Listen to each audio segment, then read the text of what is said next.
দেখো বন্ধুরা, সোনাইকে আজকে আমাদের জন্মাষ্টমী উপোস বলে ও সারাদিন আজ খাওয়া দাওয়া করেনি।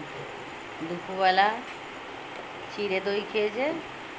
এখনও মহারানী রুটি ফুটি কিছু খাবে না, এখন চিড়ে দই খাবে।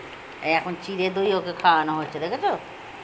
তাহলে ও বোঝে যে মায়েদের আজকে উপোস, আজকে আমারও উপোস।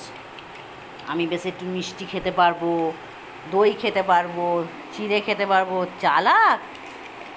হ্যাঁ, ভাত খাবে না ও। আজকে সকাল থেকে উপোস করছে। ডগপুরও দেখো বন্ধুরা, এখনও সকালবেলা ডগপুর ভেজানো আছে। দেখো, ডগপুর খাইনি। তাহলে এ কি, এ সব বোঝে, দেখেছো? এখন কেমন বসে বসে দেখো দই চিড়ে খাচ্ছে।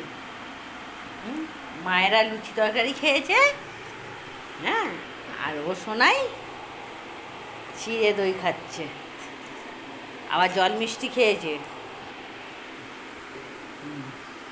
কি ভাবছো একে? এ খুব ভালো, খুব শান্ত। ও দুষ্টু বুড়ি একটা। এই যে দুষ্টু